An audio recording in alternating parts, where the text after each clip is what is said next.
Hello, welcome to my leadership presentation about an interview that I had with the CFO of the Federal Reserve Bank of Dallas. She talked about leadership and how we all play a part in leadership, and leadership is not just being in a management role. We all are leaders, and we must lead with respect and integrity. First, what is her definition of leadership? She defines leadership as the attributes that are shown and characteristics that a person displays when leading a team or effort within the organization or even personally.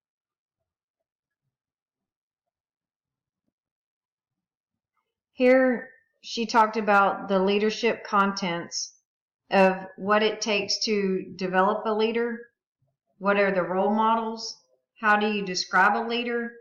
And the risk associated with taking on leadership, promoting teamwork, attributes of a leader, the developing of a strategy, and how to deal with conflict management.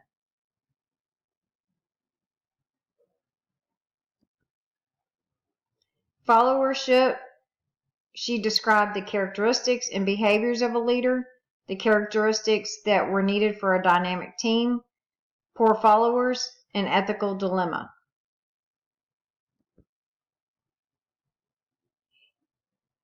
Her version of leadership was leadership is inspiring individuals to willingly and happily do things that are not required to do. A leader displays the characteristics of Christ. A leader also has the ability to influence his followers without authority.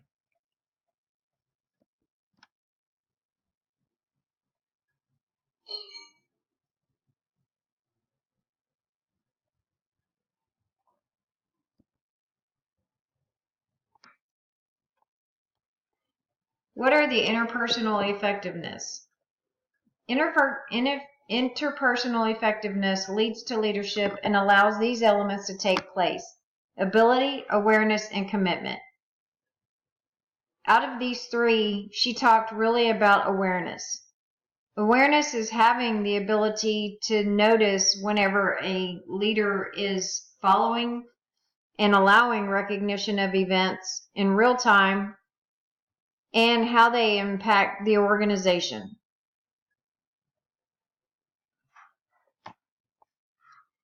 Motivational theories. The two motivational theories that came to mind were Hertzberg's two-factor theory and Maslow's hierarchy of needs. She talked about that she likes to use both of these theories when dealing with leaderships and when developing leadership. Motivation, she talked about the motivation theory, the motivational aspect, and really honed in to why it's important to motivate employees, to empower employees. It allows them to perform at a higher level, proud to work for the company, and they're eager to learn. Here we just is an example of Maslow's hierarchy of needs and what steps and what it takes to get to the next step. And she really honed into the esteem to be able to reach the top of self-actualization. Define leadership. The role models that she talked about, the characteristics that really played a part in how she looks at a leader and how she expects our team to lead, are the following: to embrace change, be empathetic, and always seek advice. We are always constantly learning, even at the top. She talks about how she still learns from day to day about things that she could do better or things that she could improve on. The risk. She's really big into taking risk when it comes to the organization. So she really talked about forgiveness and giving support. She stands up for others and encourages employees to step outside of the box. That is one of the goals that she set for this next year. Promoting teamwork. Wow, she really talked about teamwork, how this is vital to an organization's success and to each department's success. What she really talked about here was the loyalty to the members of the team, the organization, and their leaders, and recognize disagreements and differences at the beginning and resolve those before you move on. Here we just define some attributes and competencies, what it takes to be a leader. Hers was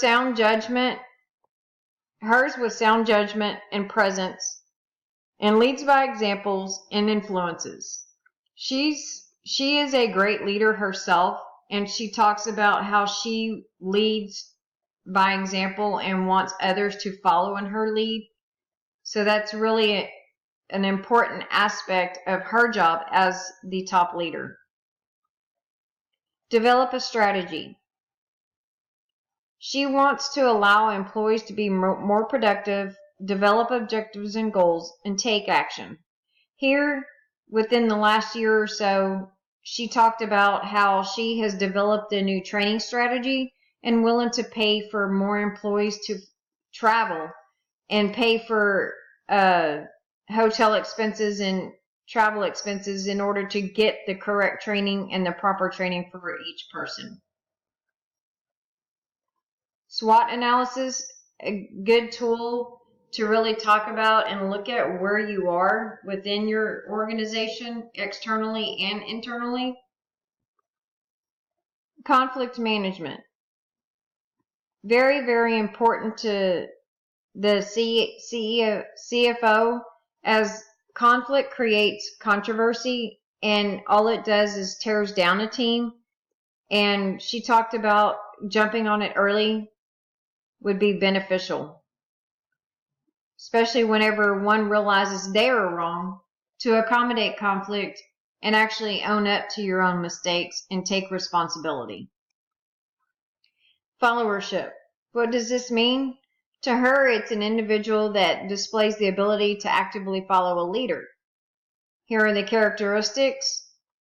What are poor followers? Individuals that are slow or make errors intentionally to hurt the team. Those types of individuals will not be tolerated and disciplinary actions will be taken. And she talked about how the Fed has a significant ethical policy and those must be followed as it's defined in the policy. The last we talked about was, what was your biblical perspective on leadership? She talked about Matthew 20, but Jesus called them to him and said, "You know that the rules of the Gentiles lord it over them, and their great ones exercise authority over them.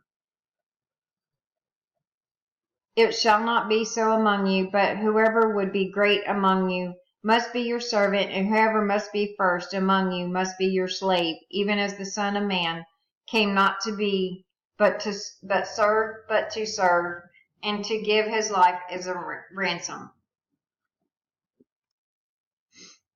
We ended the note on leadership of the most inspirational quote regarding leadership she brought up was by John Wooden.